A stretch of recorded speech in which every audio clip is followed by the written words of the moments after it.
Hello, everybody. Bonsoir à toutes et à tous. Tonight is gonna be amazing.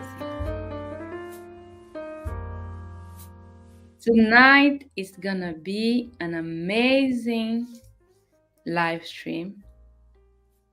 Aujourd'hui, on va passer un excellent moment. Aujourd'hui, on va parler d'argent. On va parler de la paix. Comment avoir de la paix avec l'argent? Est-ce que tu es en paix avec l'argent? Quelle est ta relation avec l'argent? Est-ce que tu as une bonne relation avec l'argent? Donc, c'est aujourd'hui, ce soir, we are dressed up. On va parler argent. Nous sommes en pleine préparation pour un grand événement. Et pour ça, on a décidé de faire une pré-party. La fête avant la fête. Raison pour laquelle aujourd'hui, je suis si glamour. Ok. Donc, je vous souhaite la bienvenue. Dites-moi dans les commentaires si vous m'écoutez. Est-ce que le son est bon? Tout est bon? Sinon, assieds-toi, relax et je t'assure que tu vas passer un excellent moment ce soir. Aujourd'hui, j'ai une invitée de marque, the First Lady. Et on va parler en anglais. Oui, je sais que certains vont dire, mais reste, parce que même si tu vas entendre 10%, ça vaut la peine. Ça vaut la peine et en même temps, si tu ne sais pas encore parler anglais, il est temps de savoir parler anglais. Donc, ce que je vais te demander de faire, c'est de partager. Il faut partager, ok? Il faut partager afin que tout le monde puisse aussi bénéficier de ce soir. Donc, I would like you to share this live stream. You need to share. Sharing is caring. You need to share this. Tonight, we are going to have an amazing live stream. That's why I'm glamored. It's going to be amazing. Look, I have my glass. It's to drink water. And this live stream is going to be fire. Are you even ready? This is going to be awesome. We are going to talk about money. We are going to talk about your relationship with money. The question is, what is your relationship with money? Have you made peace with money yet? And how would you see in your day-to-day life that you have a great or bad relationship with money?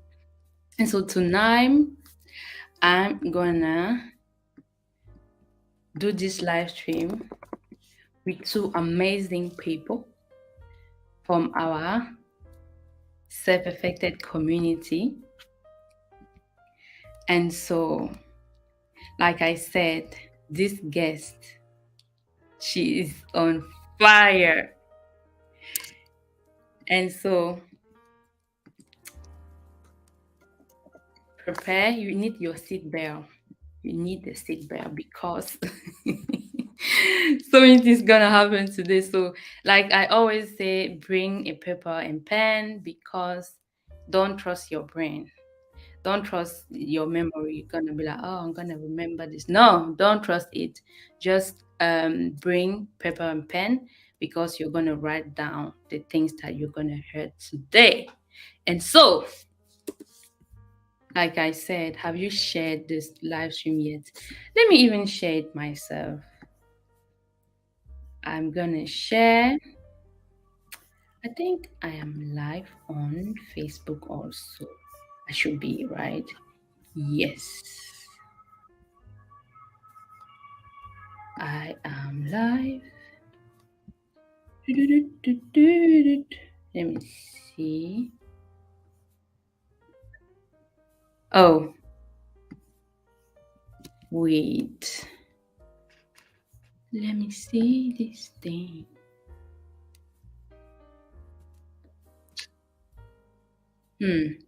Okay. I think I made a mistake somewhere. Okay.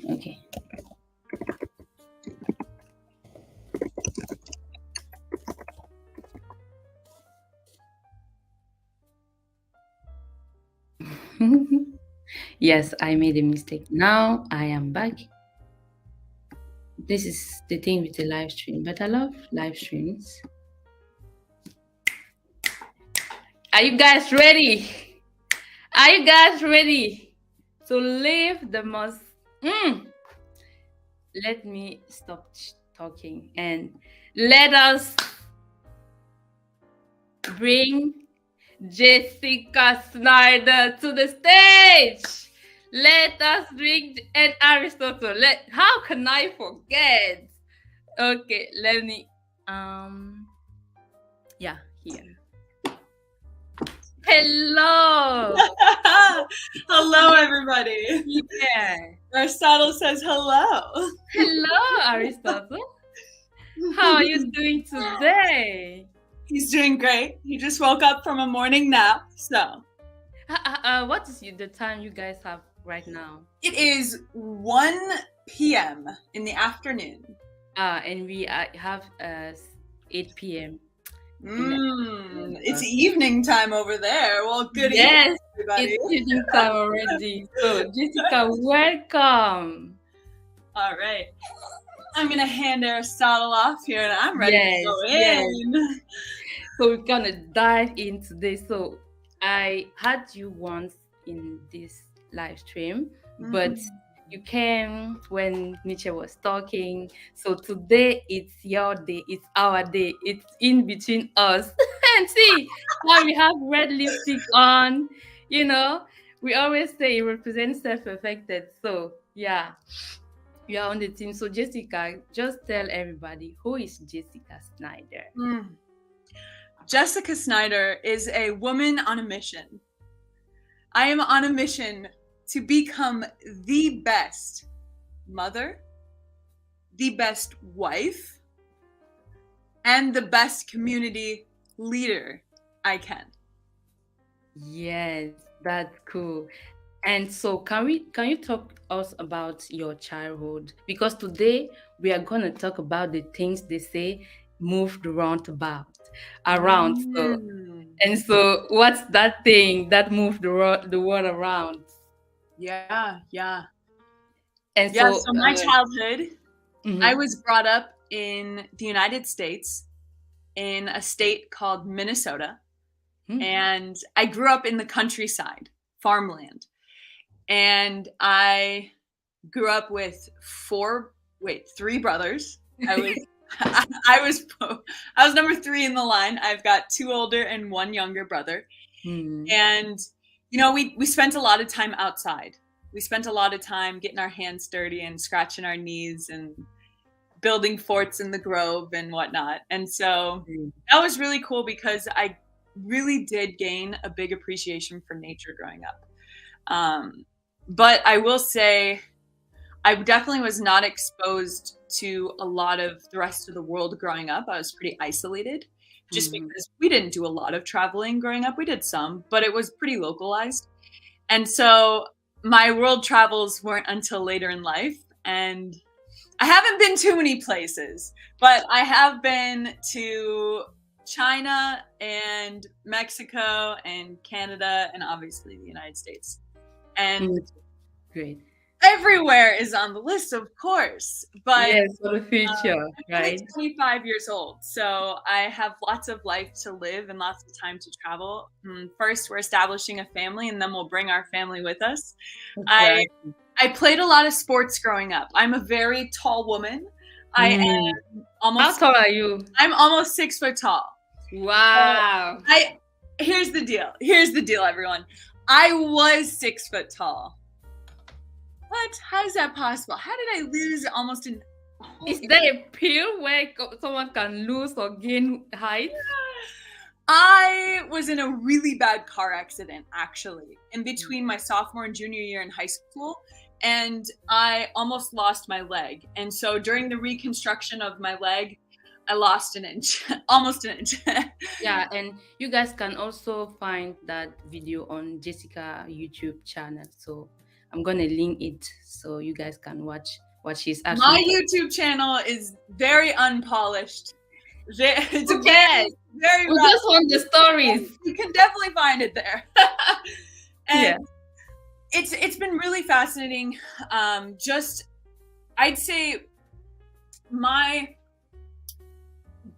larger appreciation for the world and the struggle going on really was emphasized with that car accident, because I was able to gain an appreciation for just really intense struggle. And I'm not going to belittle the world's struggles, because there's people who have been through way worse than I have.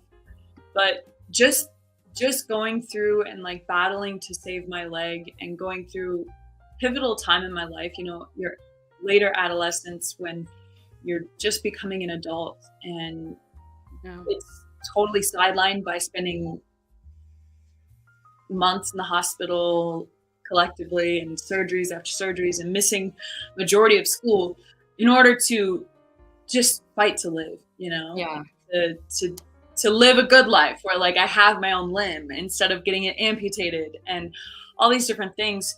It gave me a lot of perspective on suffering. And it was so interesting during that time. One of the things I did to gain perspective, which it may seem a little dark.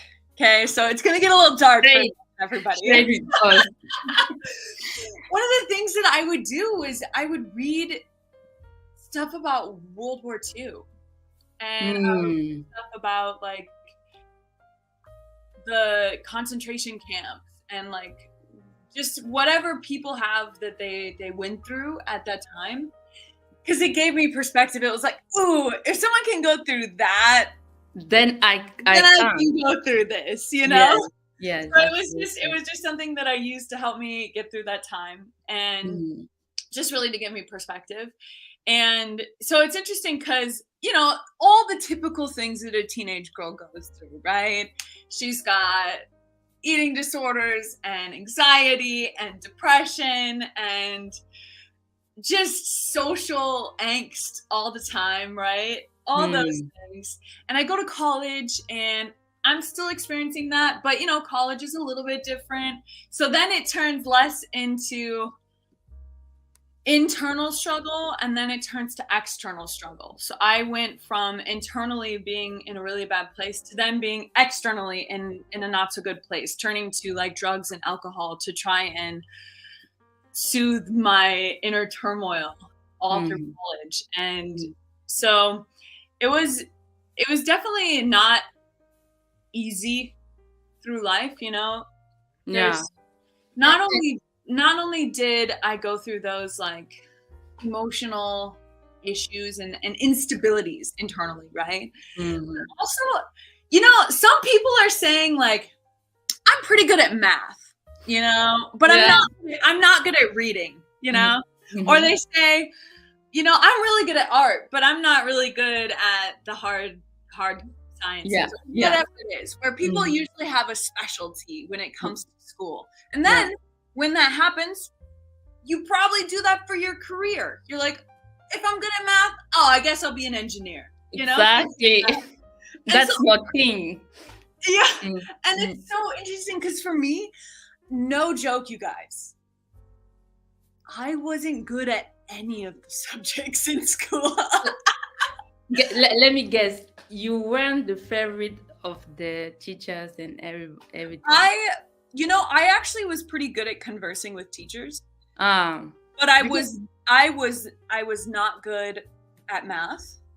I was not good in English. I was not good in science. I was not good in social studies. I wasn't good in, you know, like I at anything. I wasn't good at art. It was like, okay, I have some communication ability, but that really was because I grew up with a dad who was a farmer.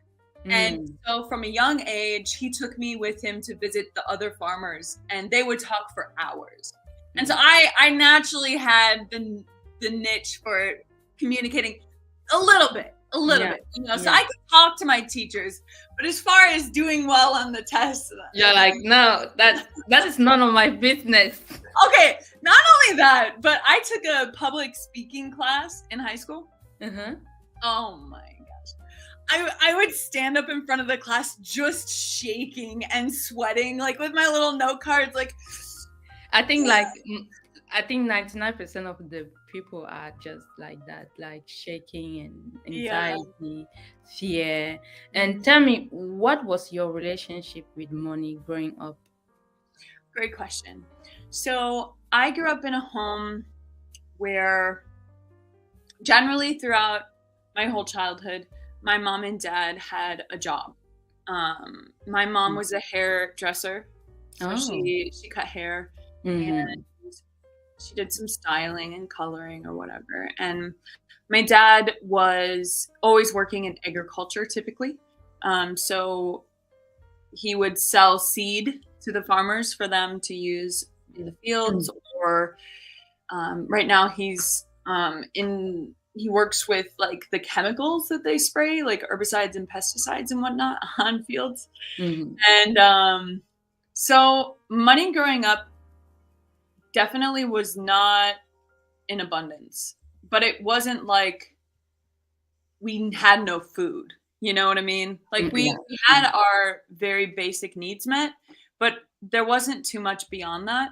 Like holidays weren't anything extravagant as far as gifts go. They're very like, you know, I'm not gonna lie, I really enjoy getting socks because I like socks, but like as a child, it definitely wasn't as rewarding as it is as an adult. Yeah, absolutely. At least you got the tree.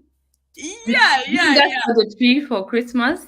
Yeah, generally we had a tree, and so you know it was there, but it definitely wasn't in abundance. Like different things, like in school, when here in the United States, typically through the school year for your extracurricular activities, they have pamphlets for clothing that you can buy that has like the school's logo and then whatever activity you're in, whether it's volleyball or basketball or track or whatever, right?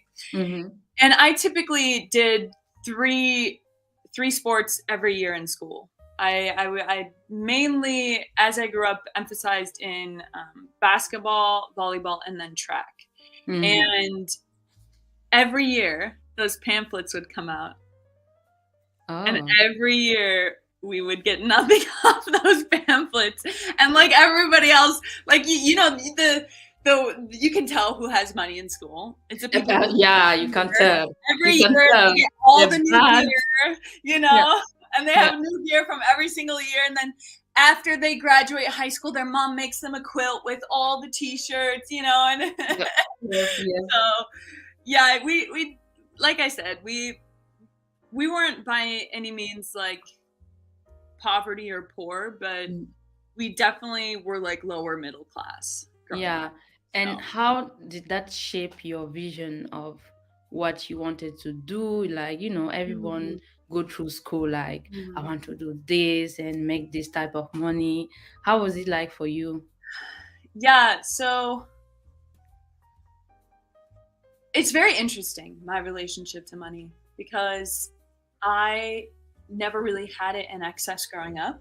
And so I was definitely the type of person who wanted to help other people and wanted to make an impact and saw that a lot of people were struggling in the world.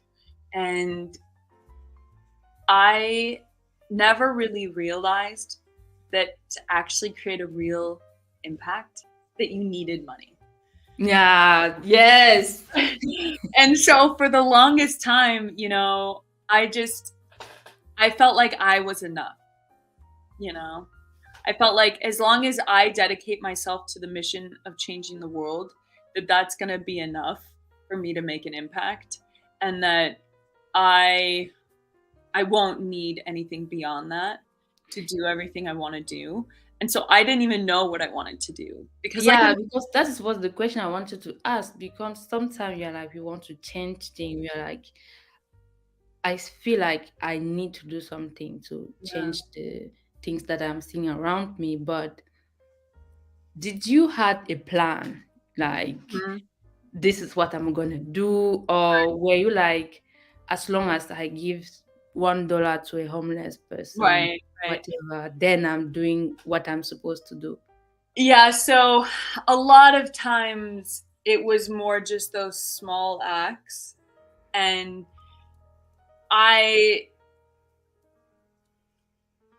so through college, I had this notebook, and in this notebook, I had like calculated how much money that was spent and made on Hollywood movies. For example, like Avatar, that's one of the highest, like they spent the most and made the most on the first Avatar of anything ever. Like a really, really big movie. How much was that? I'm curious. I'd have to look it up now. I haven't looked it up since college. But can you still see me? Yes, I still see you. Okay, good. Yes, still here.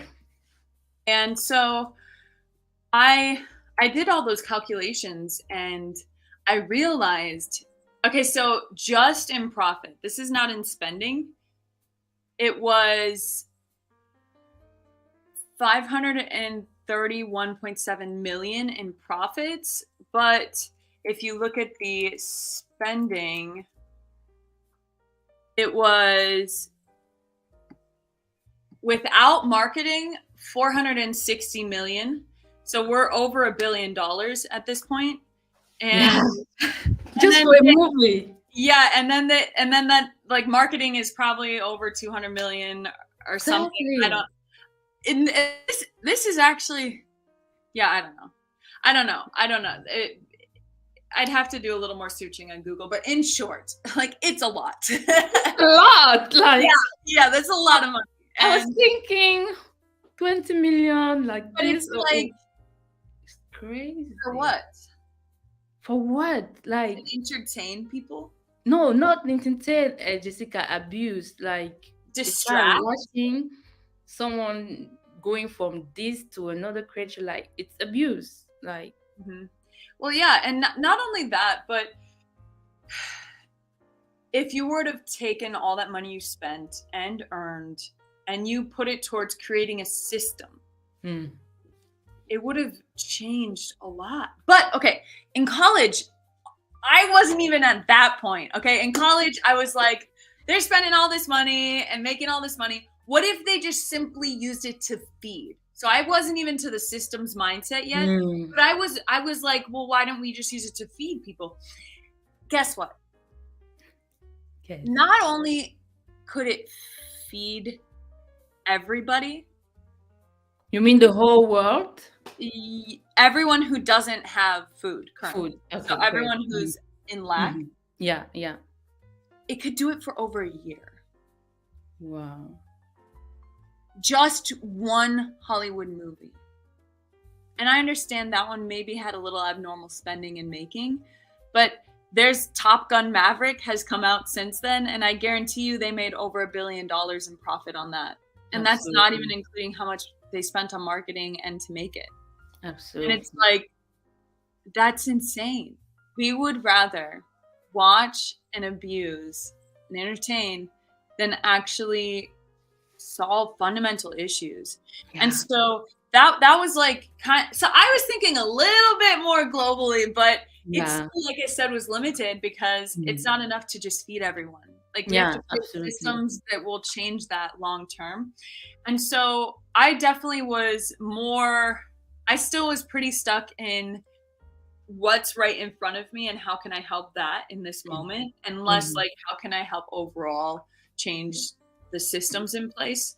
And because I never really specialized in any subject in school, that's why I didn't really have a career path that I felt. Okay. I was really good with kids, and so I thought maybe I would go in to be like child life specialist or something, which is essentially so here in a lot of the hospitals that are like more major hospitals, there are what's called a child life specialist, that if a child is in the hospital, then they go and they're like an advocate for that child while they're in the hospital and for when they get home, like explaining to the parents all the resources that they have, giving the kids resources while they're in the hospital, like, hey, do you want some coloring books or something, you know? So like that sounds great in theory, but like in order to really make the big impact I wanted to make, that wasn't going to be it. Absolutely. But the reason why I was drawn to it was through my life experience, being good with kids and having been through all of the medical stuff that I'd been through. And so it's like we tend to do what we know, right? That's why, since it's what you know how to do, you were like, at least I can do this. So you weren't thinking money wise. Definitely not. Definitely not. Because I still, like I said, I still, like, I will say, I still was thinking that I'm enough, right? Like, I can do enough, like, without money.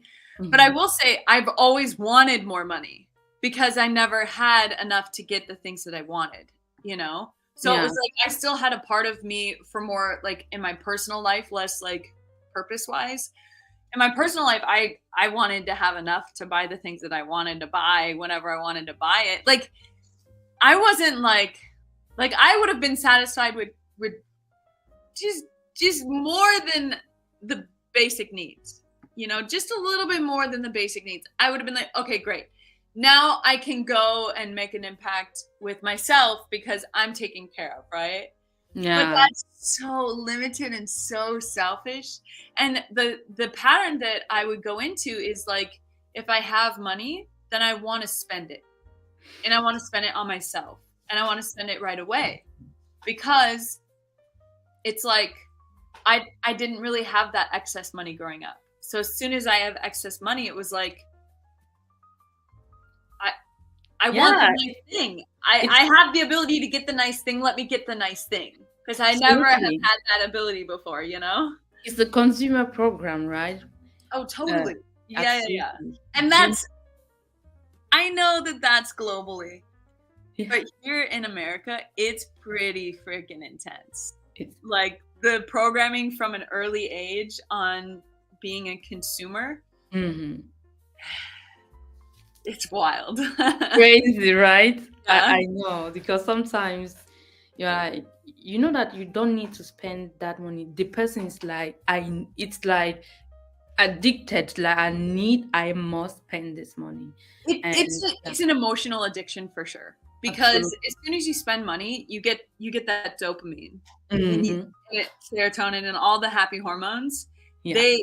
They not only hit in the process of buying, because in the process of buying, it's like, ooh, I'm gonna find the best one. And then you find the best one, dopamine hit. You put it in your cart, you press put in cart, dopamine hit. You go to check out, dopamine hit. And then you get a reminder, package going to be delivered soon, dopamine hit. Package delivered, dopamine hit. Going out of the house to collect the package, dopamine hit. Grabbing the package, dopamine hit. Opening the package, dopamine hit. Yes. And the moment everything crumbles is when you try it on and you're like, it doesn't fit. Exactly. Even when it fits, you're like, oh, it's the end, right? And yeah. I need another one. And then you go and then you repeat the cycle again and again. Yeah. And so what did you end up doing? Did you end up doing what you were talking about with children, or did you do something else? Yeah, so I actually was so I got out of college and my lease was up in my apartment, and so I had no like real draw to stay in the city that I was in. And so I moved back home with my parents, and I didn't have a job for a while. I just kind of did oddball, you know, cleaning houses or whatever. And then I got a job as a supervisor of a care home. Because I've always been people oriented, right? So it's like, okay, there's this job opening. My mom says I'll feel better about myself if I have a job. And I'm good with people. And I guess I have a soft spot for people with disabilities and like Down syndrome and stuff. So I got this job as a supervisor of a care home, and that lasted for 6 months because it was so toxic. Like, it's such a sad thing that we don't have a better system for individuals in that kind of situation. and just like just different people within the system taking advantage of the system and all the different aspects within it, where it's, you know, there's a lot of people that have a good heart, and that's great. But because that's not everyone, it gets stripped down from the very corporation that has these houses and hires the workers. Like it starts there where it's a profit-driven system to make money and exploit people who have disabilities, right? It starts there. And then you have, sometimes it's whether it's guardians or workers or whatever, where those individuals just aren't set up for success. And so after 6 months, I had like stress ulcers and migraines, and I was just like, I can't. I quit. I am way too young for this. I'm like, all right, I'm out of here. I gave my 2 weeks, and I was like, all right, good luck finding a new supervisor. I'm done. And what did you do afterward? After that? Then I kept doing what I was doing before. I did oddball. So technically, I opened a company because I had like insurance and the bank accounts and the IRS and all that. Like I had an official cleaning company at that point. Yeah. And so I was a business owner at that point. It was called Mom's Best Friend Cleaning. And I did that for moms, right? They want people to clean, right? Yeah. So I did that for 6 months, and that was a little bit better. I'm not working for somebody else. I can make my own schedule. I can say no if I don't want to do something. But at the end of the day, you're still a slave to money. You're still like trading time for money. And anyways, so my insurance on my car lapsed, and I didn't get it reinstated in time. Yeah. So there was a 5-day period where I didn't have car insurance. Oh. 5-day period. And guess what happened in that 5-day period? An accident, no. I got pulled over for speeding. And the cop was really nice, and he just gave me a warning, but because my insurance had lapsed, he was like, all right, you got to go to court and prove that you have insurance. And I'm like, I didn't have insurance at that time. And so in Minnesota, the laws are written that if you don't have car insurance, you get your license revoked. So I got my license revoked, and I was running a cleaning company where I had to drive to every single appointment, you know? Yeah. So it was like, I guess I don't own a company anymore. Yes. Just like that. Yeah, it was wild. So then so that was back in farmland. I owned that company and was a supervisor in farmland. And then because I got that revoked at the time, I had a boyfriend who was in the city, and he was like, just come move in with me. And so I was like, okay. Okay. There's nothing for me out here in the middle of nowhere. Like my parents didn't even live in town. How was I going to get on a bike? I'm like riding a bicycle. I was like, this is not going to work. And so work out your bicep. Yeah, I moved to the cities, which is like, there are 2 different cities that are right next to each other, creating a metropolitan area here in Minnesota. It's the biggest city in Minnesota. It's called Minneapolis-St. Paul. And so I moved downtown Minneapolis with my current boyfriend at the time. And I had a big wake-up call moving to the city because, first of all, I had never lived in a metropolitan. I had never spent more than, like, when I went to China, I was in a city for a week. You know what I mean? Like, it's like, I never really lived in a city. College, like 100,000 people. Yeah, and visiting a place and living in a place is two different things. So yes, yeah. In college, the city was only 100,000 people, whereas this metropolitan area is probably over 1 million. In the greater metro. So it's just very different, right? And they don't hire you unless you have a degree. And if you're not going for somewhere like that, then like waitressing. In the summer, they don't hire because they hired all the college kids. Yeah, so because it's gonna be less, right? The wages are less. Oh, for sure. For waitressing and things like that, you get paid less, but it's like I needed something, right? And so it was July, middle of the summer. So all the college kids had taken all those kind of jobs, and everywhere else like required a degree. And I'm like, and the college degree that I had was a 2-year associate's degree. And that doesn't count for them. Okay. It's like it's nothing. It's essentially saying, "Oh, I did my basic." Okay. Didn't specialize in anything, So how do you put that through? What happened? You don't get a job with that. Yeah. So how did you survive? What did you do then? Right. Well, I scoured and scoured and scoured and looked in the newspaper, online. I went walking around downtown to businesses, and I got hired at Starbucks. Thank you, Starbucks. Thank you for hiring Jessica.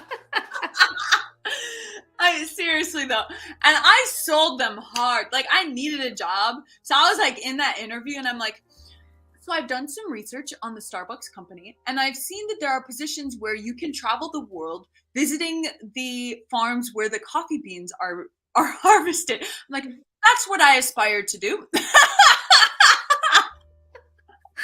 I'm like, I gotta get this job. I gotta nail it. Yes, you were prepared. Yeah. So I got this job at Starbucks, and I'm not gonna lie, it was pretty intense.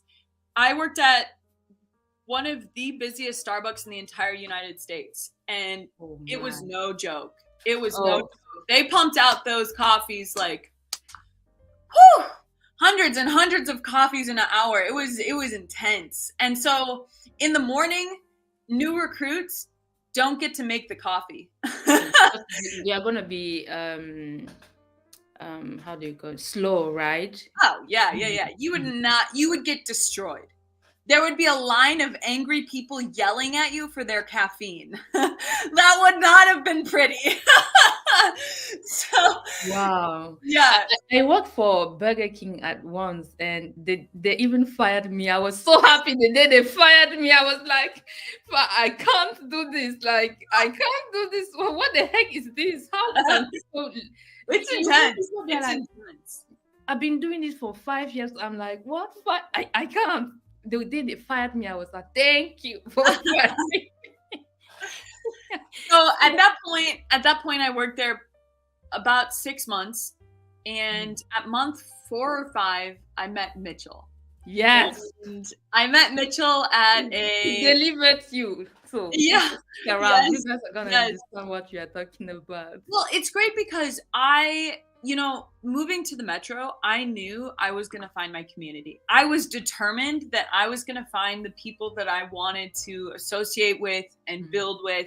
I was determined. Yeah. And so I was going to like meetups and clubhouses. You're moving yourself.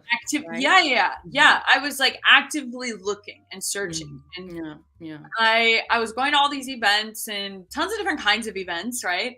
But one of them was this like business type meetup. And I go, and the first day I'm there, the meeting gets done, and they're like, okay, all the volunteers will be going to this restaurant for, more conversation or whatever, right? And I was like, I'm going. I'm coming, of course. Sign me up as a volunteer. Like, I can't miss out on this conversation that you're about to have. So first day I was there, I became a volunteer. And then the next time, so it was a monthly event, the next time I was the door person, so holding the door and bringing people downstairs on the elevator. And this guy comes through the door that, you know, he kind of has longer hair, not super long, just a little bit longer. And, you know, he just kind of looks like a punk, but not full on punk, just like subtly, just like, you don't know for sure what this guy's about. You can't tell. Like he's a little bit of everything where it's like, I can't tell what you're into. I can't tell what you do. Kind of like mysterious, you know? Yeah. Not so polished that you're like, oh, he's 100% like a businessman, but not like unpolished that you're like, what are you doing here type of thing, you know? Yeah. I was like, this is interesting. And then the conversation gets started for the meetup, and the leader of the meetup is talking about words, just like positive and negative words and whatever. It was a pretty weird chat that he was leading. But I noticed that this guy that came in, that I brought down the elevator to one of the people that came, he had such a large vocabulary. Like he was using words that I don't normally hear on a regular basis. And it really stuck out to me. I was like, that's really cool. And then I didn't connect with him afterwards. So I was like, oh, okay. And next time, maybe. The next month, he happened to show up again. And I was like, oh, hey, nice. Good to see you again. And after the conversation was done, I saw him talking to another guy. And some people were chatting me up. And I was like, just sitting there thinking in my head, I want to be talking to that guy. I don't want to be talking to these people right now. No, not you. I was just like, excuse me. And then I went over to Mitchell and the person he was talking to, and I was like, hey, can I join in on your conversation? And I don't care what you guys are talking about, but I just want to be included. Yeah, and then Mitchell asked me eventually throughout that conversation, you know, have you ever heard of Your Wish is Your Command? And we are losing. Okay. You said he asked you because we lost you a bit. He just asked you? Yes, he asked me if I had ever listened to Your Wish is Your Command. And I was like, no, what's that? And he shared it with me, gave me his number, and he said, listen to this and then call me. Yeah. And I ate that shit up, okay? I listened to it so fast, and like it was like 2 or 3 days, and I was done with it. And if anyone doesn't know what Your Wish is Your Command is, it's like a weekend seminar that was recorded. So it's like 12 to 14 hours of audio. Yeah, absolutely. And I was listening and like applying everything, taking notes on everything. One of the things it talks about is getting off pharmaceuticals. And at the time I was still taking this medication for ADD. Your leg. No, actually it was for ADD. I luckily had been off all the medication for my leg. Oh, okay. It was for like, you know, whatever this attention deficit disorder or whatever that they prescribe a majority of Americans with nowadays. And it's essentially like a small dose of meth is what this medication is. Like it's not good. Yeah. And I was on a pretty high dosage, but as soon as Your Wish is Your Command, Kevin Trudeau is the guy who's speaking on there. As soon as he was talking about just like you should not be on pharmaceuticals and kind of explaining why and everything, I was like, okay. And I took it and I just flushed it down the toilet. And I'm like, probably maybe should have weaned off of this, but oh well. Like I had withdrawals for like 3 to 5 days of just like, okay, I should be okay. I'm gonna just drink extra water. Oh yeah. And then so I call up Mitchell and I'm just like, I get done with it. And I'm like, hey, I signed up for gin and I'm going to the Los Cabos event. Are you going? Wow, so fast. Yeah, because I was so sold on everything that I was just, so if anyone doesn't know what GIN is, it's the Global Information Network. It's just the organization that Your Wish is Your Command is associated to. Exactly. Trudeau. Yeah. And they do events, global events. And after I listened to the audio, I was like, I got to meet this guy. And little did I know, he was still in jail. Yes, Kevin Trudeau, right? You didn't know that at that time. Yeah. And so I'm like talking to Mitchell and he's like, you're not going to be able to meet him at the event. I'm like, oh, dang. Okay. but I really, I thought that was the community I was looking for. I was like, this is it, you know? And little did I know, next time I saw Mitchell, he showed me TechnoTutor. And okay, I'm not going to share too many details on what TechnoTutor is. Yeah, they should know already. Watching this, if you don't know, reach out to me or not Jessica. She's busy with Aristotle. But I literally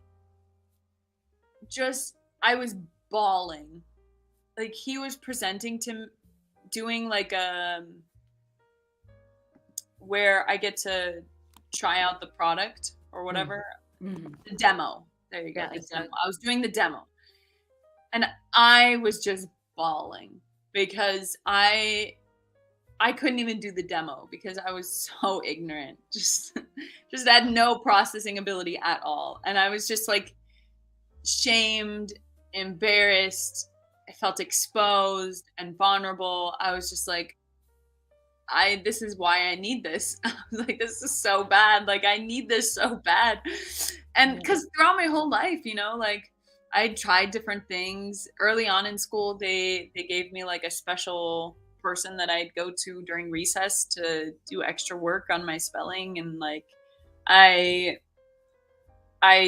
would download apps on my phone that I could have like flashcards of any word that I didn't know. And I'd put it in there thinking like that was going to help, or, you know, like I knew that I needed help. Yeah. But I didn't know where I was going to get it.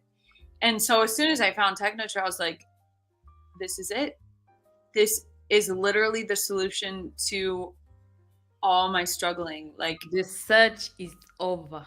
Yeah, because I couldn't even read. Like I would read a paragraph and then I'd be like, what did I just read? You know? Yeah. Like I'd have to go back and reread it. And then even if I reread it, a lot of times I'd be like, I don't know. I have to go back like 3 or 4 times, you know? Yeah, yeah. And so, even then, really you don't know what you just read, you know? And so I just really, I was in a place where there was nothing else that was going to help me and I needed to figure it out. And I got TechnoTutor, and within like 3 months, my life drastically changed. My ability to read, my ability to comprehend what I'm reading, and like even numbers, like I used to mix up numbers. Same. Like my confidence, my ability to navigate reality effectively and read billboards for what they are, and just like little things like that, where it was just all of a sudden I'm like, whoa, I'm so much more capable than what I realized. I'm able to take in this information on a level that I have never done before. I'm able to listen to audios on faster speeds instead of having to go back and replay them because I think I missed something, you know, and not have to take notes on every single word being said, but actually being able to trust myself to know I'm integrating the information. Like it was insane. Yeah. And that's just like the very fundamental basic things that it helped me with, let alone the implications beyond that I've now been able to build the life with Mitchell that we've been able to build. It's pretty profound. Yeah. I got TechnoTutor like 3 years ago. It was in December of 2019, and we've already built everything we've built, and it's pretty profound. So That's cool. That's so amazing. And so, tell us about how Mitchell asked you out. I love the story, so I want people to hear about that. So Mitchell and I were working together with TechnoTutor because after I got all those results, I was like, this is what I need to do for my life. This is my career. There's literally nothing that could ever give me as much fulfillment because I know too much. I've had too much, I've experienced too much benefit from this thing that I can't not share it. So I joined a sales team, and so we were working together for a few months first. And then one day he's just like, hey, why don't we hang out this weekend? We can watch a documentary. And I was like, oh, that sounds great. I'd love to watch a documentary. I'm into that. Mm-hmm. And so he comes to my apartment, and it's a 4-part series. And we get through the first one, and he's like, I need to have a conversation with you. I was like, okay, what's up? And he was like, so, I was seeing Taylor for a while. Taylor was his ex-girlfriend. He's like, but I ended things with Taylor, and now I've been doing a lot of investigating, and I've been doing a lot of introspection and looking at what I want with my life. And I see that you're the perfect partner.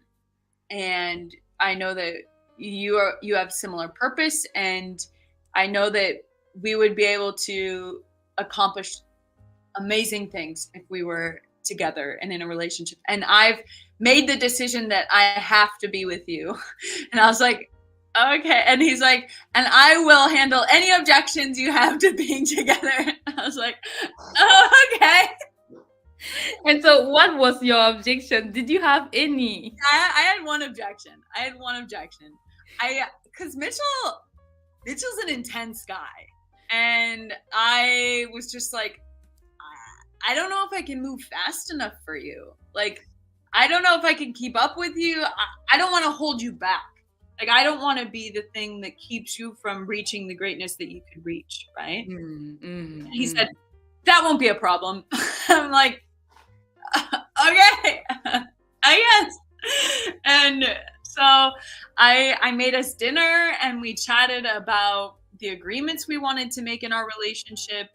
And it was so cool because literally from day one, we knew we were going to get married. Yeah. Speaking of which, this is from our wedding. This is a sneak peek to our wedding video. Stunning. Our videographer was absolutely amazing. This is raw footage that she took of the city that we live in. Check this out. So continue sharing the story. And I can't see the video. Can everybody else see it? The video? Yeah, it says click to exit full screen, it says. That's all I'm seeing. Oh, okay. Can you see it now? No, I can see it. Yeah, maybe start it over. Here we go. All right.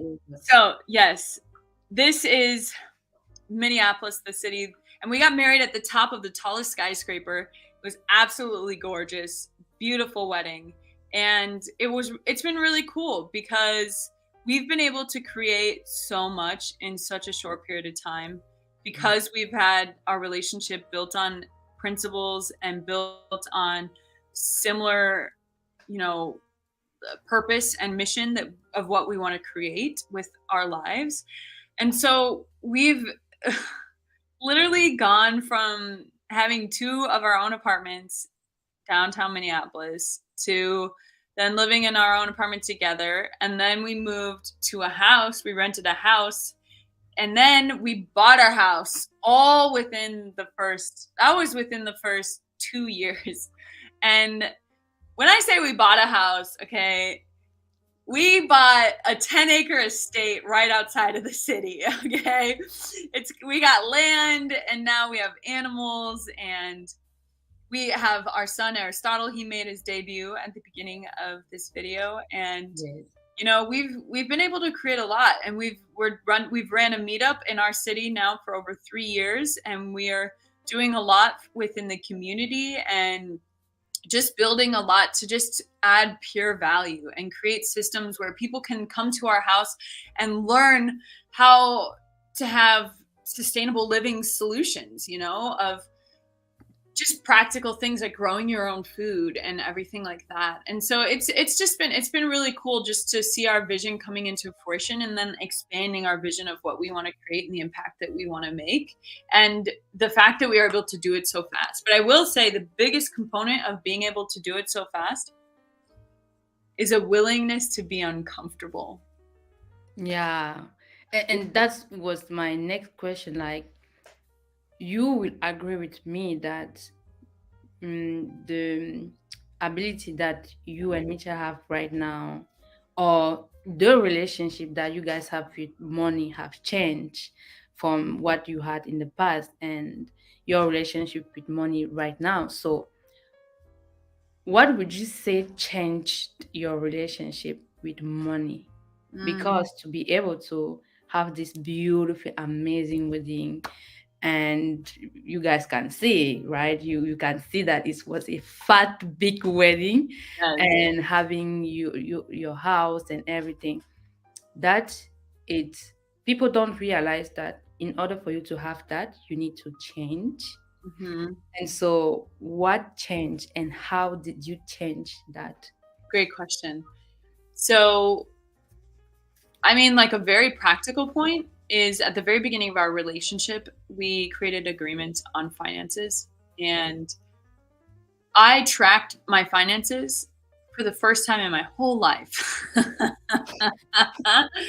Like, I mean, tracking every single penny you spend and just exposing to myself, like, where am I spending all my money? And so like that alone made a huge difference, just a willingness to look at that.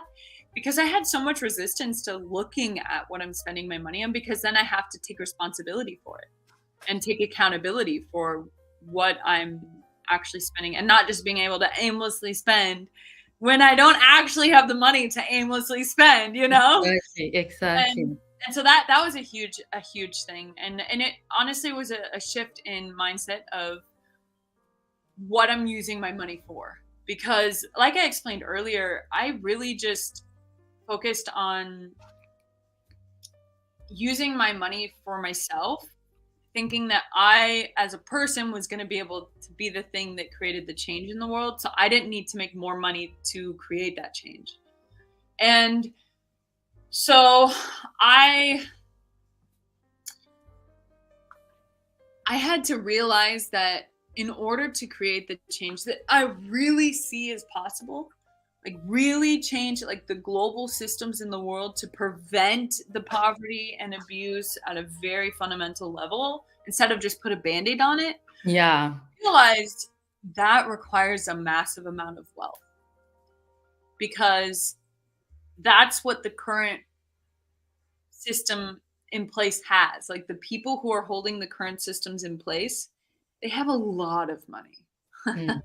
And if we're going to go up against them to change these systems, we're going to need a lot of money. And so I realized I wasn't enough. Yes, me walking my process of taking accountability and responsibility for myself is a part of that. I'm not denying that. That is an integral, important, absolutely necessary part of the process. Yes, right? Component of it, but it's not the whole thing at all. Right. It's just realizing that we have so much we want to do, and it requires, money really is, the calculation isn't quite money equals freedom, really, because what first comes before the money is the responsibility. Absolutely. And so really it's the responsibility equals the freedom. And so that was kind of like the biggest shift that I had, was realizing that I need to make way more money to create the impact. And then also that requires me to take responsibility, not only of myself, but also in the world around me. Absolutely. In my immediate surrounding, in my community, and really just globally, which brings us here. Globally, Sandra is literally halfway across the world, you guys. And she now is one of our best friends and an integral part of this community. Absolutely. And it's all because we have this amazing global community now. because we realize that's what it takes to change the world. We need a global community, and we're literally making that happen. Yes, and that's what I was like. You talked about changing that mindset. Let's just say someone's like, I don't know how to do it, but we are putting in place something that can make people come and change their mindset forever. So share about that. I'm sure they're gonna love it. So what is that? Well, we realized that in-person events create an environment where change is inevitable. Absolutely. Yes. Because online, you can still make the decision to not change. In person, your chemicals within your body composition literally physically changes when you're surrounded by that many people. It's inevitable. Your microbiome will get exposed to new things. Like there's all these different points. Like there's no way that on a very fundamental, basic level you won't change, let alone the community and the people that are going to be at this event. Because we all have this similar global vision of realizing we as a people are capable of changing these global systems. And that's just not coming from me. That's not just coming from Sandra. That's coming from this entire community of people around the world. We have people coming to this event that we're putting on from so many countries, from South Africa, from Germany, from United States, from Guam, from Paraguay, Germany, France, literally so many everywhere. And that's because people see that literally they could do nothing greater with their lives than to dedicate themselves to changing the global systems. And they see how first that requires them to change, because those global systems have been imprinted inside of them. And so they're literally playing out these global systems through their actions. Just like we talked about earlier on this call with money, spending, the consumerism. You've literally been programmed to spend just to feed into their system. And so it's really looking at and taking responsibility for your relationship to money. And in order to really make that change, in person is what's required. And that's why we named this event Enter the 1%. Yes. Hello. Hello. Because we all, as a community, are the new 1%. The new 1% that actually want to consider all life when making decisions. Mm-hmm. And what better way to do that than at a luxury resort? I'm talking private island resort. Look at that. San Diego. Amazing food. Amazing views. Not even a hotel setting. I'm talking bungalow on the beach, on the walk out your bungalow and you're on the shore of the ocean. Like, just absolutely stunning. The beautiful accommodations from the resort itself, they have been wonderful to work with, and they are gonna support us to have a perfect event. There's gonna be, like I said, people from all around the world coming together with this similar purpose in mind of all collectively leveling up to make massive amounts of wealth so we can create massive amounts of change. But it truly does require the personal change, and then for you to go and make those massive amounts of wealth. Because like we discussed, this whole entire conversation has been a depiction of what it takes for the average person to come to this realization that just you trying to make these little changes is not enough.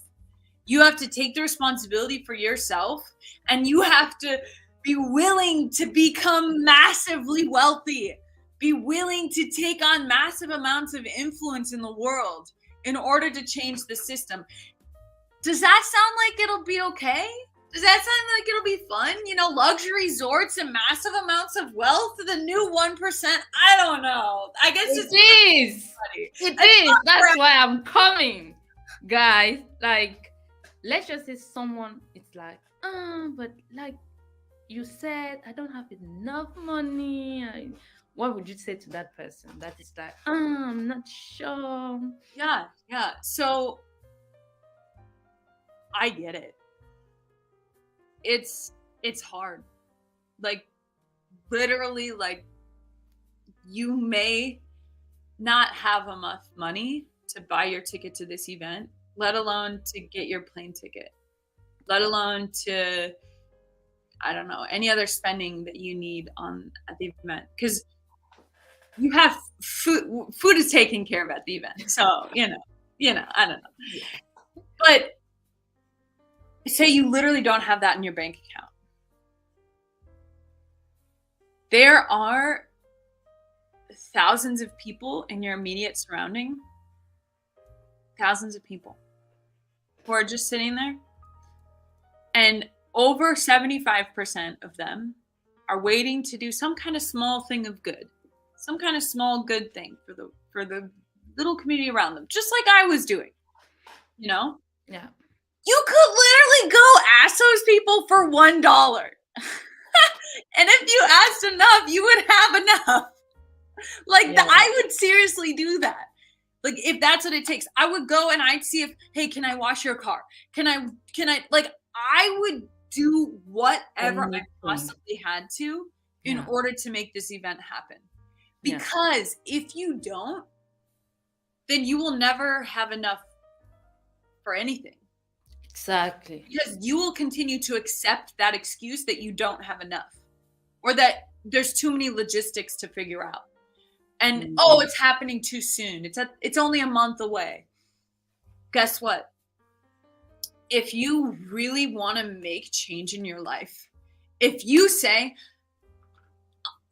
that's enough, this is enough, I have been living on the sidelines of my own life. I've been living on the sidelines of life as a whole, and I have been letting life down. I have not been living life to the fullest and creating the biggest impact that I know I could. I can see that there's active abuse happening, and I want to do something about it. I want to change. I want more. This is your invitation to do so. Yeah. This is literally the best thing that you could possibly do to start that process of changing the world, doing something that's greater than just yourself, you know, and joining a whole community of other people who are doing that, right? Yeah. And so to someone who says, I don't have the money, I say, you have to realize that there is money. You are equal. Your money is how much money there is out there. You just have to go get it. You just haven't gone to get it because you've had nothing to go get it for. Well, this is the ultimate thing to go get the money for. So apply for your visa today, then go get a ticket at our website, join our community. Sean's one of all the links for you to make it easy.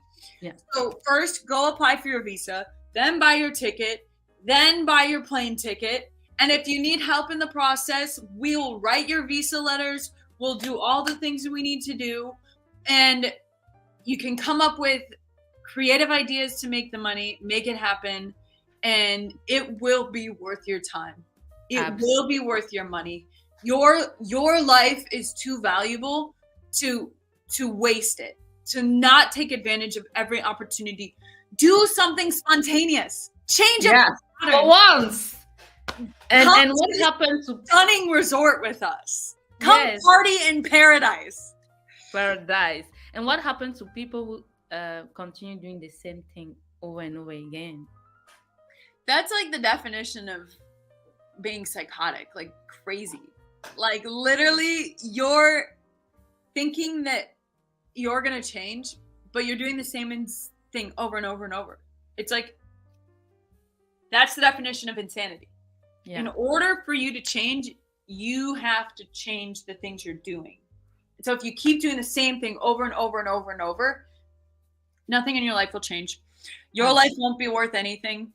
You won't make more money, and you're not going to create real impact or change in the world. And I'm not saying that to be cold. I'm not saying that to be harsh. I'm not saying that to make you feel bad. This is caring, Jessica, when you said that it's kindness. Yeah, I'm just letting you know, like, you can do more. Yeah. And we're literally showing you step by step, and we are willing to hold your hand to bring you through this process because it's worth it. Absolutely. You're worth it. Absolutely. Life is worth it. And absolutely. I am so excited to Secret's out. I haven't met Sandra in person yet. They can't even imagine. This is how powerful our community is. We just clicked and we are going to see for the first time Hawk and everything. So guys, join us at this paradise. And for that, I would like Mitchell to come and say the last 10 minutes to seal everything down. And so thank you so much, Jessica. I know one day we are going to do another live stream just on motherhood and, giving birth at home and everything, because we need to, this is what we do in this community. We don't complain. We don't complain about, this is what the medical system is doing, blah, blah. We are like, this is the solution. This is how you do it. Yes. Yes. So, I'm so excited about that, and I'm excited to see you in person. And especially, you said that some people they need visa. There are some who don't even need a visa. They are even in the United States. I'm sure there are people here watching me. You are in the United States. Right. So wake up. Yes. And just take your ticket. We've got a handsome man in the studio right now. We've got a handsome man.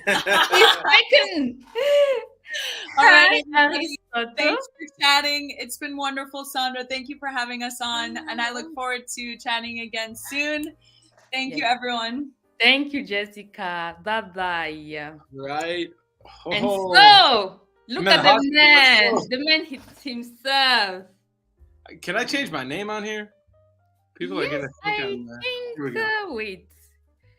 I can change for you. I already got it. You got it? Yeah. Yeah. We got it. How you doing, Sandra? Wow, you looked amazing as always. This is the pre party for Academy 1%. I'm ready. So here's the man with the $250. Sorry, I was holding my infant son. He wanted to, play with it. So how do you feel today, Mitchell? How are you? I feel great as always. Just it's a constant game of just expand. That's how you do it. Briefly, tell us, what was your relationship with money growing up? Ooh, it was always save your money. There's never enough. And just be content with not having a lot of money. Like, you can have some money, but in terms of like millions and millions of dollars, like, no, it's not what How dare you? How dare you thinking you can have millions and millions? Yeah. So because I know that for myself, it was like they are evil. Money is for bad people. You're gonna be bad if you have too much money. But at the same time, the next minute, the same person is complaining about not having money. I was like, what are you talking about? So I just want you to talk about your mindset, because Jessica shared a lot, your story, your wedding, and the fact that you guys have your 10 acres homestead. Did you ever dreamed of having that lifestyle, all of that I did, but I thought it was going to take me probably 20 to 30 years. That means when you are 50 or 60. Yeah. Mm. Basically, yeah. It was like, I remember when I grew up, it's like my parents, they had some money, but they never did fancy things. They would go on, take us on a vacation here and there, but it was always very much like middle class. And don't go beyond middle class. Why would you want to? Why would you need to? It's okay. And save your money. And I grew up with that. But I just remember that was less important to me than looking at the state of the world. And I just remember hearing and seeing how there's just so much suffering, so many issues in the world. I'm like, we got to do something about this, but I didn't know what to do. Then I learned about business, entrepreneurship. So that started to, get my mind changing. And I remember one day I was trying to go to grad school. I thought I would just, get a good job and all of that. And thankfully I didn't do that. But a friend gave me a book on entrepreneurship called 0 to 1 by Peter Thiel. He's a co-founder of PayPal.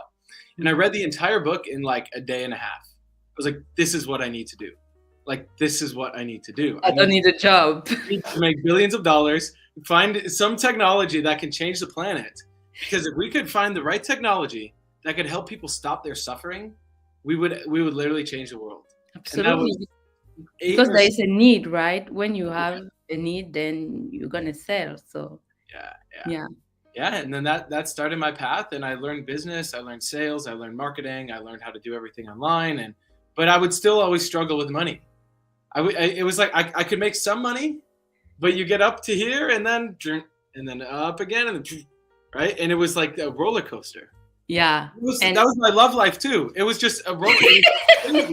It's love life.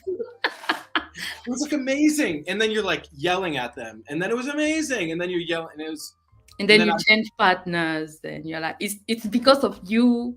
Yeah. Oh, it'll be different now. Oh, it's gonna be new. And then same thing. Yeah. And let's just say someone is in that position right now that let's just say, even if it's in the job or whatever, or in their business, and they are saying that they go to some place and then they go back again, and so on and so forth. How would you explain that to that person? Because I know that so many people will be in that place and they're like, I don't know why it's like time looping, right? I don't know why this is still happening to me and again and again. So what would you say to that person? Well, you're getting the exact results that you're programmed for. It's like if I had my computer and I open this video call, I wouldn't say, why did the video call open? Why does this keep opening? That's what it's meant to do. It's that simple. And so in the same way, what you're creating in your life right now is what you've been programmed for. And I'm sure for those of you listening, there's probably some things you're pretty good at. Maybe you're really good at cooking or baking or talking to people or having fun or reading or writing or something. But then there's other things. Maybe it's making money or handling a lot of money or managing money. Yeah, managing money, taking responsibility to learn how to build a business. And that might not, if you don't have it right now, here's the good news.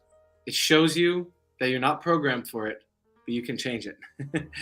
So that's what I would tell someone is you have to look at the programming. And that's something that, of course, very well how to change that. You learned English in how many months did it take you? 4 months, 4 months. That's programming right there. You were not programmed to learn English, and then you programmed yourself to learn English, and now look at you. Yes, it's amazing. And now I'm traveling to come to San Diego, and I'm not in my mind thinking, what am I going to say to people? Am I going to say, hi, me no English?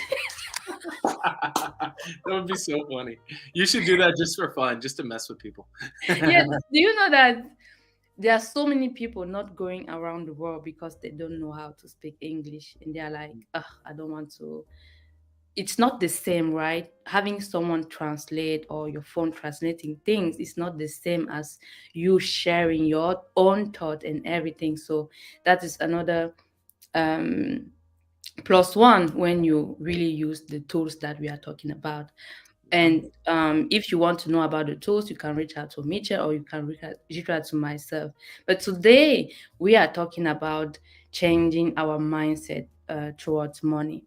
And I know that since I know you at least you go to at least one event every year, and the event in this community specifically. And so what is that you learned for your first event with this community? What was it like, and how did your life change after your first event surrounded with this community? My first event where it was a lot of us from this community was in Orlando, Florida, I think 2-3 years ago. And that was just amazing.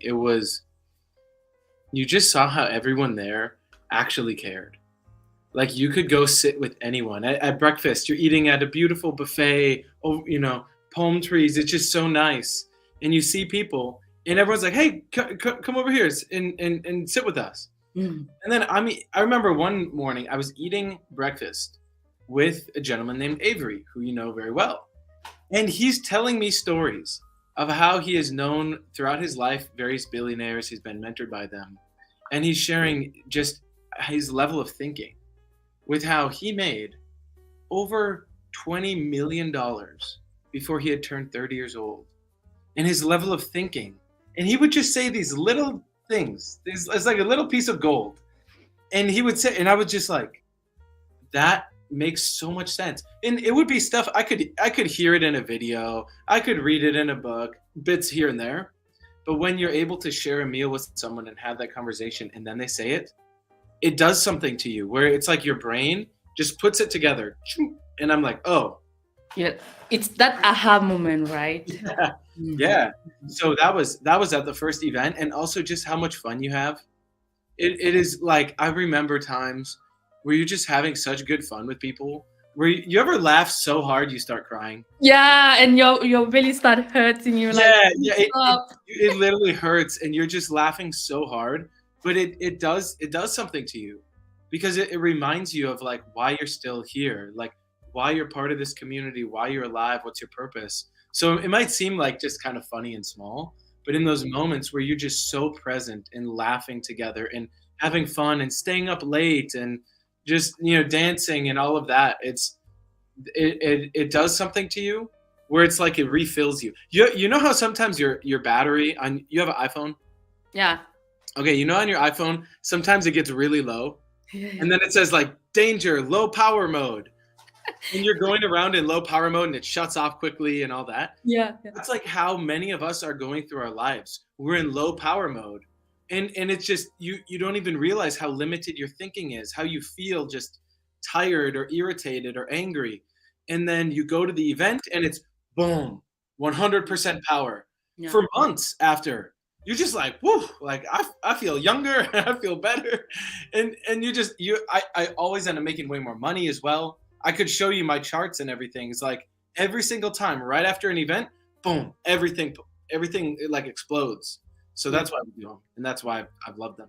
Yeah, I really wanted you to share that, because I also last year through a little event here in Germany, and it was my first time being around people just from our community, and it was amazing. It's the place where you take decision that you are afraid to be like, okay, I commit myself to do this. So I am pretty sure you took some commitment on that event. Would you mind to share with us? I know one of them, so if you don't mention that, I'm going to mention it for you. One of them was the decision to become a parent. That might be the one. Yes, that was the one I had in mind. That was a big one. And the other one was the commitment to get into politics. Like, not necessarily picking the exact date by which we would run, but making the decision to say, I commit myself to stand in the position of being a politician. If that be senator, congressman, mayor, governor, we have our whole American system here. But getting myself into those positions, and that also then opened up a whole new network for me, because when I got back, I started to talk to people about it. Next thing you knew, I'm meeting people that are running for governor of my state. And they loved me. They were like, "Oh, you're one of the young guys." They're like, "Can you help me with social media?" I'm like, "Okay, hold on, buddy. Hold on." Like, finally, someone who is young is actually taking, because nowadays people are just complaining, right? No one is taking responsibility. Ridiculous. Yeah. Especially in this bracket of age. And I would like to come back to the first commitment you took, especially as a man, right? Mm-hmm. And I know most of the people watching are ladies. Mm-hmm. And what supported you on that event to actually take the decision? Because I know you and Jessica took the agreement right from the get-go that you guys are going to become parent. But from what I know, it was planned a little farther, because, but what makes you that day? Did someone support you, or what happened that makes you be like, okay, I'm making this happen in the few months? That is a great question. So we went out to dinner that Saturday night, or it was the Sunday. So it was after the main event, but we were all going to be there a few more days. We went out to a really nice steak restaurant. It was one of the nicest meals I've ever had. And just at that dinner, we were all really talking about okay, what are we here to do, and how are we going to hold each other accountable to it? And then Cameron and Katie had brought up, actually Cameron told a really, really awesome story to us about how when he and Katie realized that what they're here for is bigger than just us having some success.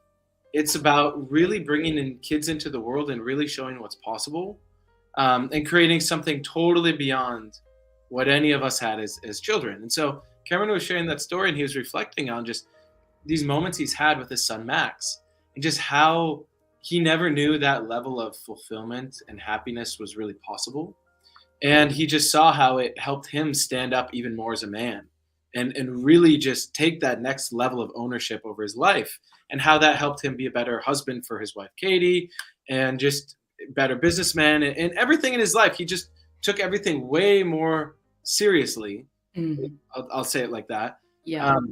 And then I remember when he was telling the story, I was like, "Oh, I know what he's doing. I know what he's doing." I'm like, okay, Cameron, here's my objection. Have money set aside, okay?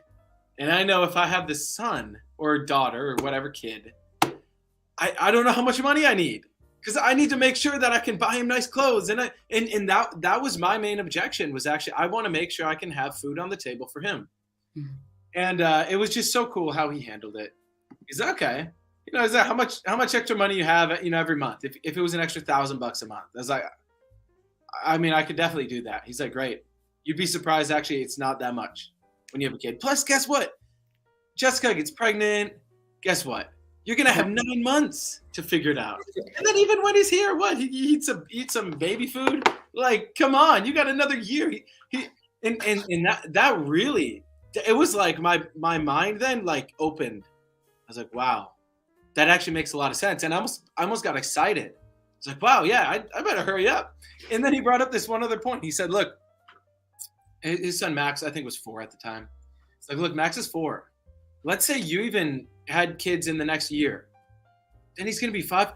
Even by the time your kids are 3, just Max will be 7 then. So I was like, wow, we know what it takes to figure it out. Plus, at the end of the day, I'm surrounded by 10 people here, and then 100 other people, at the event. Probably, yeah, absolutely. I was like, okay, I know we can do this. And it was just there was just enough there. And then once we made the decision, I actually just made the decision within myself. I'm like, oh, I'm ready. And then Jessica too, I could tell she made the decision. And by the time we were talking about it, I became really excited for it. Yeah. still took us a little time, but I remember the moment that she told me she was pregnant, and I was just like, oh, this is amazing. And realizing it's still going to be 8 months. Like, come on. Yeah. I asked you that question, especially for the ladies, and be like, I know, especially if you're married or you're in a relationship, there's the time where you're like, this man, he doesn't get it. Hey, this man, he don't get, why can't you listen to me and whatever? But actually, a man needs to be surrounded with other men Yes. that are responsible and are gonna tell him what and how to do it. And I know the world is telling you that, oh, men should just understand, blah, blah, blah, but actually men need to be guided by other men, and they know how to tell them the things that you are trying to tell them for months. And that's one of the reasons I'm telling you to come to this event, so that your husband, your boyfriend is going to level up.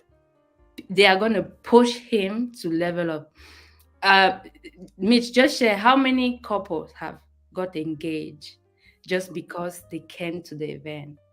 Oh, I've lost track by now, but I know many that now they have kids. Literally, they have kids. Yeah. And they're raising them in this community, which is so cool. So, yeah. If you're a lady, you're like, this man, I want to get married, but this man is like, I'm not sure yet, blah, blah, blah. Bring it to the event and just come and talk to me. And I'm going to know how to make it happen. Mm-hmm. If you are already married and the man is like, I'm not ready for kids yet, because men, they have their way of thinking about those things. And so being in that event and with this community of responsible men, they are going to challenge him in the way that he's going to be like, you know what, I'm ready. And that's why I really took time for Mitchell to share it, because I know that so many couple are in that space where they're like, he doesn't get me, and vice versa. If it can be that your wife, she doesn't get the vision of the group, and you are in self-perfected, and she's just bring her to vacation. Just be like, babes, we are going to vacation and come to paradise. But she doesn't know that she's going to be surrounded with women who are going to support her. Women need women to support them to go to the next phase, and men need to be around men to support them. So I really like to sell. I never sell this event that way, but I know that it's a point that people really need support on. So now that we have talked about that, do you have anything to add on what I said regarding that point? I mean, just it's something where if you go, I think I heard Jessica say this earlier, but I just want to echo it. You can't help but change. And I mean, change in the best way. Like you might be a little bit scared of change or might feel uncomfortable, but it's like you can change in such a fun way, and you will make some of the best friends and relationships and all of that. And I mean, we're doing this for the rest of our lives. So it's like, if you want friends that you're going to be friends with for the rest of your life, and if you have kids and then the other kids and then their friends, and I mean, we're still at the beginning of everything. And it's, I would say that's what it takes for you to come. Like, please, whatever reason you can find to be there, like, we want you to be there. We want to be there. We are just here to give you other reasons. So if you have your reason, just come for that reason. Maybe you just want to come because it's in San Diego, because it's in Paradise Point Resort. Maybe just San Diego is nice. Yeah. I lived in San Diego for a year. It is one of the nicest places I've ever lived. I saw the video. So, Mitchell, you don't know how people don't even realize that when I started talking about this event, I didn't even have the visa. This is just to show you how I was 100% sure. Like, I'm Sandra is so amazing, everyone. Like, I just, if you're watching this or watching the replay, please leave a comment to just show some appreciation for Sandra. Like, she is really, really committed. It's just, it's so awesome to see. Yes. So I'm so committed because I know we are here to change lives. So this is how we do. And so the next point you were talking about, you took the decision to go into politics. And I was just sharing the fact that men are gonna grow in this event. And so what would you say to a man? Let's just say there is a single man there, he's having his job, paycheck to paycheck, he's like watching porn, all that shit, bullshit. Yeah. Why must that guy come to this event? Oh man, like, where that life leads. Like, if you keep watching the porn, your paycheck to paycheck, there's a word called inertia. It's a term from physics. It's basically just like an object in motion will stay in motion. And that person is in motion to stay stuck. They're just like floating by. Mm-hmm. One, imagine you got to the end of your life and that's all you did. And you're looking back and you're like, damn, I could have had kids. I could have had grandkids. I could have made millions of dollars. I could have traveled the world. I could have ate at nice restaurants. I could have flown on nice planes. I could have done so many cool things. And instead I watched porn and I worked a job. Like, and any man realizes deep down he wants more. And then his next question is, how do I do that? Here's how. You just get around the right guys who can hold you accountable. And plus, like, we're smart in how we approach things, okay? It's not a one size fits all. It's not like, okay, all the men now do this, this, and this. It's like that. No, like, come on. We can tell some guys, they need a kick in the ass, and we will give them a kick in the ass. Other guys just need a sounding board, like someone to talk to and all that. We'll do that. Like, we're very, very good at supporting people. I would say we're the best in the world at supporting people. Of course. And so when you come into this environment as a guy, we're not just going to challenge you just for the sake of challenging you. If you need to be challenged, we're not going to make you walk on fire. We'll make you walk bury you in the sand and get. It'll be a rebirth. Bury you in the ocean with the sharks. No, I'm just playing. I just wanted to add that. I caught you, but I wanted to add that because people think challenging a man or making him go to the next level is that crazy thing that they must do, but it's not actually it. When you know and you understand life and you understand, especially for you were there once in your life, you watch porn and was weed and everything, but now you are here, so you know what it took you to go from there to here. So that's when it's really effective to support someone, because you know what they are going through actually. Mm-hmm. So that's gonna be just amazing. So as a man, you heard Mitchell, like, I know deep down, especially as a man, like, you guys like action and actually doing things, Mm-hmm. It's like when you end your day and you haven't actually built something, you feel like shit. And if you don't know, I'm going to tell you, that's why you are single. That's why the lady hates you. No, it's not because of feminism. Because sometimes men think, because of feminism, I don't have a girlfriend. No, it's just... That's just called blame, and that's why women don't like you, is because you're blaming. Yeah, exactly what Michelle said. So you are just blaming. So just come to this event and surround yourself with men who are going to support you to go to the next level. And so, Michelle, when is the event? And it's in 130 days. Yeah. It's so June 2nd through 4th. There's VIP reception on the 1st. You can message me and I can explain to you how you can qualify for that.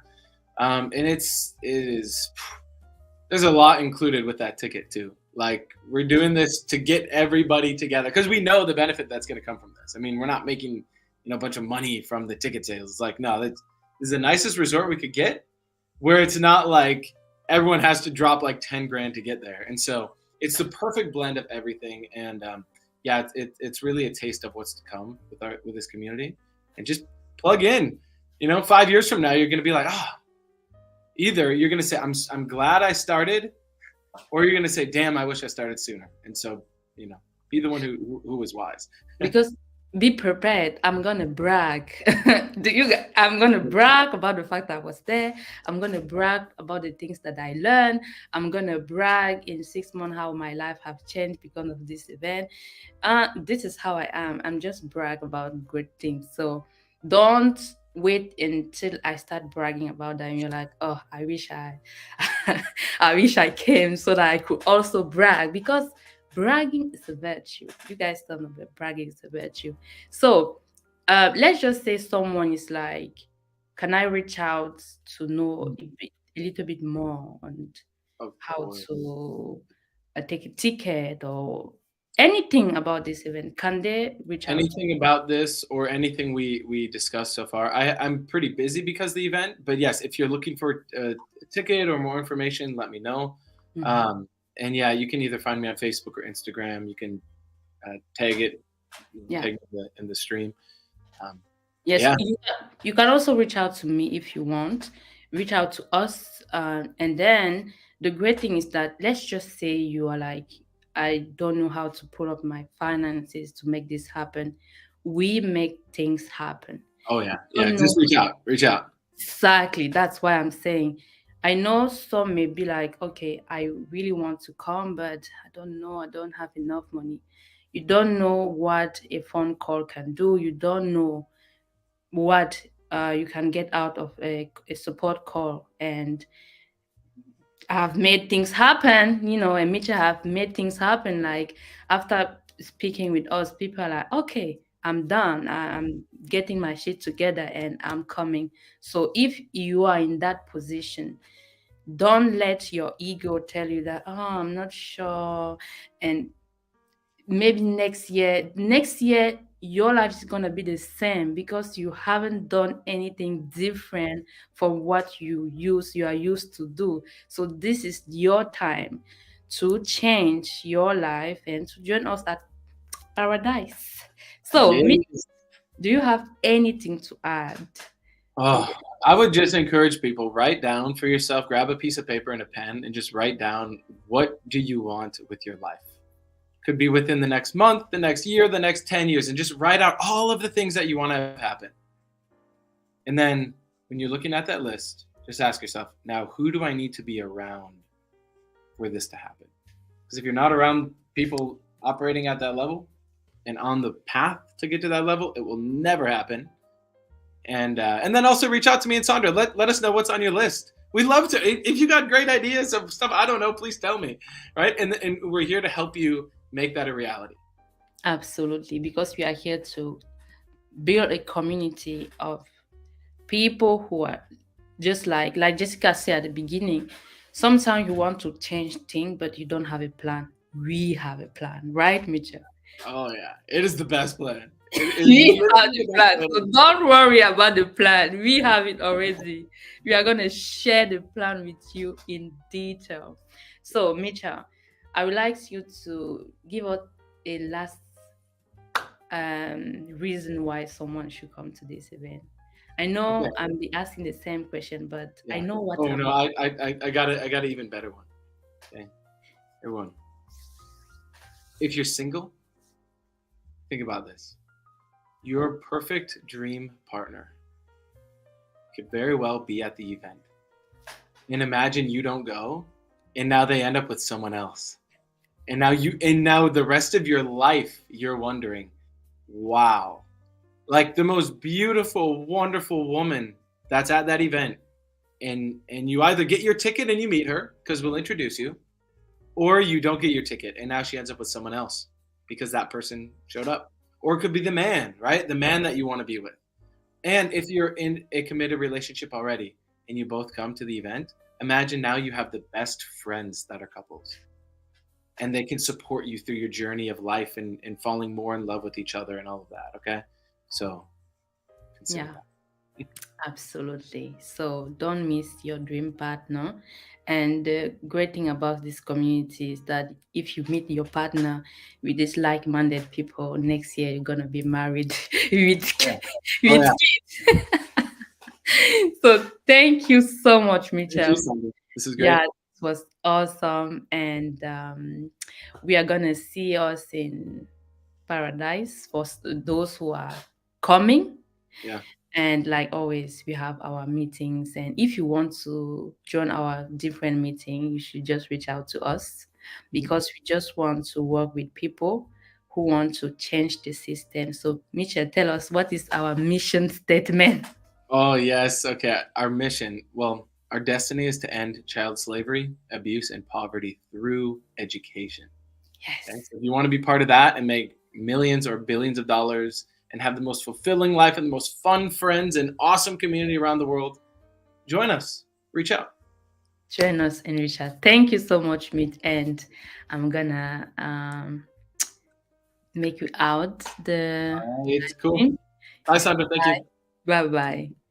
So this is the end of our almost 2 hours. It's been almost 2 hours that I've been talking and sharing, and like I always say, doing something with people from this community is always a pleasure. It's like we can talk for hours because we are so aligned in purpose and we know what we are here to do.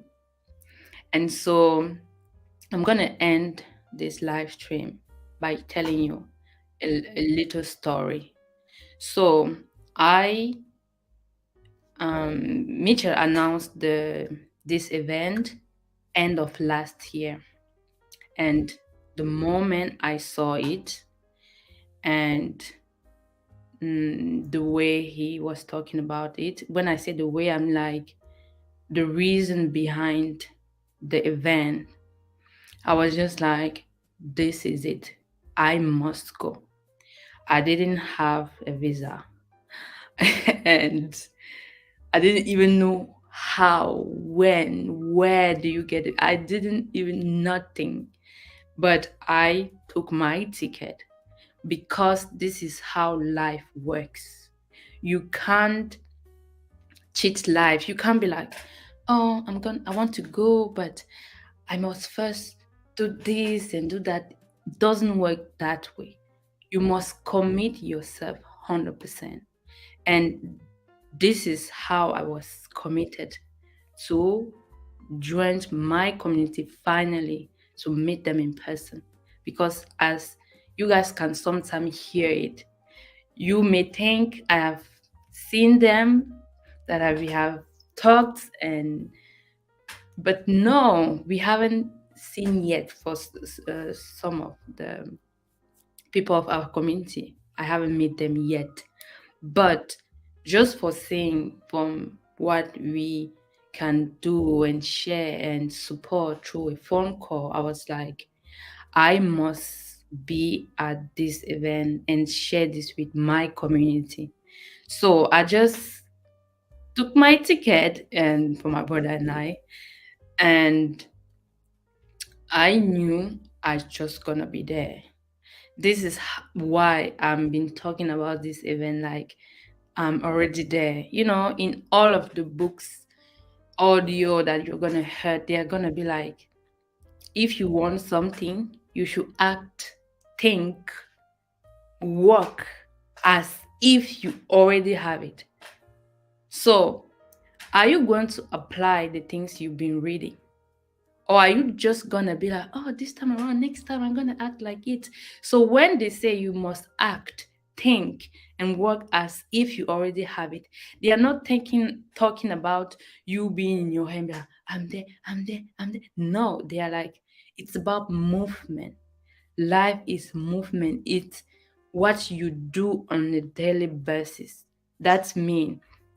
If you already had if you're already there, that means your ticket is booked. That means your hotel is booked. That means your flight's booked. That is what it means, like to act, think, and work as someone who already have what they want to have. It's not about you being in your head. It's about the act that you do. So I acted as if I'm already there. So if you are like, I'm acting as if I'm already in San Diego, that means you should book your ticket. That means you should go and look for your hotel room. That means you should look at what you're gonna wear. Of course, I'm gonna look at what I'm gonna wear. So this is how you make things happen. Because when you are in the movement, one day I'm gonna share the whole story behind my visa appointment, how I fill up the DS 160 form, and it's a crazy story. But since I acted and thought and worked as if I already have it, guess what? I got it. And yeah, I'm going to United States for the first time. And I'm meeting this whole community. I'm going to spend one amazing week on the beach with people that are aligned in purpose with me. Do you have something that beats what I just said? Nothing. So, people, after listening to this, if you haven't booked your ticket, let me bring my African accent out. Like I said, I'm gonna go there. I'm gonna brag about it because people, they're like, why are you talking about like that? Oh, it's my channel. I talk about what I want. I brag about what I want, and I'm gonna brag. I'm gonna brag so much that you're gonna see me in your dreams. Yeah, this is me being sarcastic and dramatic. And so let me just end this here and take action. You must take action. Stop being in your head and thinking the word is gonna come and do what deep down you're supposed to do right now. So reach out if you need support on how to book anything at all. Like I said, I was in that process, so I know what I can help. I can be of help. So if it's about applying for your visa, filling the form, reach out. I can be of help. If it's about your appointment, yes, just reach out and see you in paradise, everyone. Write down in the chat if you are coming, and are you coming with your family? Write that down so that the people know what they are missing. You're missing out. Peace.